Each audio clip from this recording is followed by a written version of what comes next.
Hey YouTubers, it's Charlie. So I haven't done a whole bunch of Wonder Woman videos yet, so I wanted to talk a little bit about her comic book history and some of the changes that they're making to the DC universe based on what happened during Batman v Superman. I know there's a conversation going on about how they're reshooting some of Suicide Squad to make it funnier, to put more jokes in it, but that's totally normal. Every film does that. Even on smaller films, they always build in time to do reshoots just because maybe they don't have a complete script when they start shooting, or they sit down to edit the film and they find that there's just some stuff that's missing that they didn't know about when they were actually filming it. So Suicide Squad reshoots, totally normal thing, and it was already going to be a really funny movie. The tone of Wonder Woman will be a little bit different. It'll be its distinct own thing, but that's taking place during World War I era, which is a pretty serious time in world history, but there will be moments of humor. Wonder Woman, just to bring it back around to her, was actually one of the funniest parts of Batman v Superman, and it all comes down to the way characters react to situations. I'm going to have to talk a little bit about Batman v Superman plot stuff, so just careful for spoilers if you haven't seen the movie. I'm just going to talk about some specific Wonder Woman moments.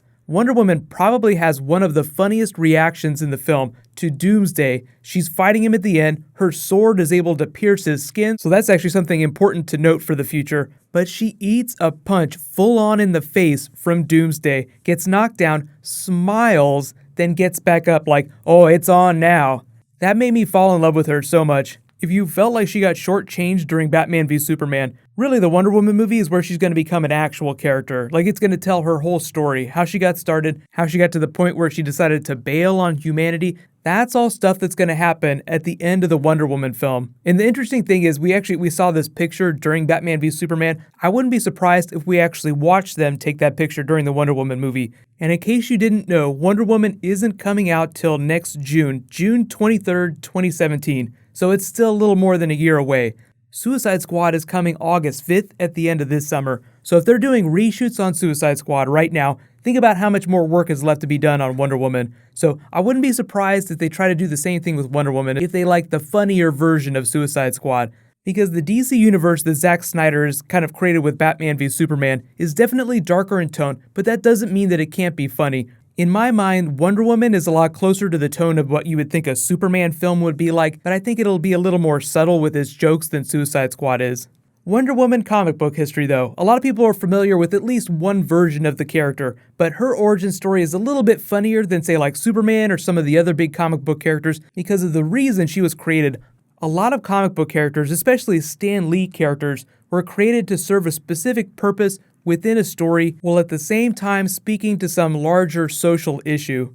Wonder Woman was co-created by a psychologist to promote women's liberation back in 1941. Now, being that was around World War II, she also did get tied up with some very patriotic propaganda, just like Captain America did. Gotta beat that Hitler. But the main goal of Wonder Woman was to become the first really big feminist icon. So a lot of her stories featured really funny situations where she broke free from the control of men, or literally from the bondage of men.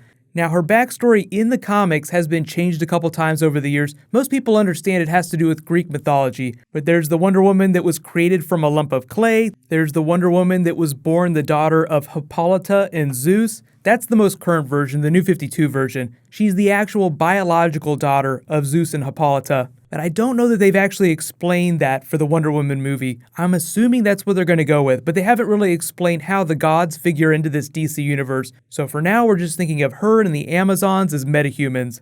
Her powers in the movie universe, a little bit different from her powers in the comics. I know a lot of people are wondering why she can't fly in the movies. In the most modern incarnation, because she's born the daughter of a god, she has Hercules-like powers, but she's so powerful that she actually wears her bracelets to contain those powers. On paper though, she's just as powerful as Superman with slightly different powers. She doesn't have heat vision, but she's super strong, super fast, and there's even a recent storyline where she replaces Ares as the god of war, and her powers get jacked up even more. So I think Zack Snyder tuned her powers way down just in the name of diversity. Like, they didn't want to have two Supermen flying around looking like gods, because the whole conceit of Batman v Superman is watching the world react to this alien god. And if Wonder Woman could fly, she would look just like Superman, so they would have already gone through that by the time Superman came along, so it wouldn't be this big thing. So if you want to blame someone for making Wonder Woman seem less powerful than she is in the comics, just blame the writer of Batman v Superman. Most of the backstory they're including in the Wonder Woman movie is true to the original origin story of Wonder Woman, where she lives on Themyscira, Steve Trevor gets marooned, she saves him, and she experiences human society through him, and that's how she learns about the world and gets wrapped up in this World War I plot.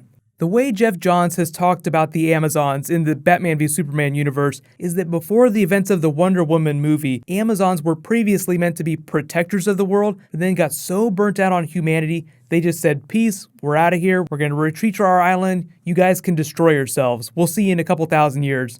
And Wonder Woman, being a very positive, hopeful character, tries to end humanity's suffering. But as she explained during Batman v Superman, she said she got tired of that 100 years ago. So spoiler alert, I guess she's not that successful at the end of the Wonder Woman movie. Maybe that means Chris Pine ends up dying in some horrible way in the movie. We'll see, it's gonna be fun. But the cool thing that Ben Affleck said about Batman, at least in the modern day universe, is that she really does inspire him. And obviously Superman's sacrifice inspires him too, because when we meet Bruce Wayne during Batman v Superman, he is at his lowest point. He is the angriest version of Batman we've ever seen in a movie. If you're looking for a really good Wonder Woman origin story to read, you can check out The Legend of Wonder Woman. It's relatively recent, and it's probably going to be the closest to what the movie is going to go with in terms of continuity. But there's also a really good animated Wonder Woman movie, so if you don't want to read comics, you can totally watch the animated movie that will tell her origin story in a really interesting way. But let me know in the comments, even if you haven't read a Wonder Woman story in a while, what's your favorite Wonder Woman moment of all time? Even though it's been a long time since I've read it, I think my favorite Wonder Woman moment was when she killed Maxwell Lord. Whenever it was announced that he was on the Supergirl show, I was like, oh man, wouldn't it be awesome if they let Supergirl break his neck, because Wonder Woman doesn't exist in the TV universe. But what's going to happen next is, now that Batman v Superman is dying down, you'll probably start hearing more about Suicide Squad, but it's still a long ways off, so I don't think they're going to start dropping a whole bunch of footage or promos for that, at least until the beginning of the summer. But if there are any videos that you guys want me to do for Wonder Woman or the other DC films or even Justice League, just let me know in the comments. In case you guys haven't seen it in a while, you can click here to rewatch the Wonder Woman teaser trailer, and you can click here to learn all about Fox's Deadpool New Mutants spin-off movie. Thank you so much for watching, everybody. Let's high five. I'll see you guys tonight.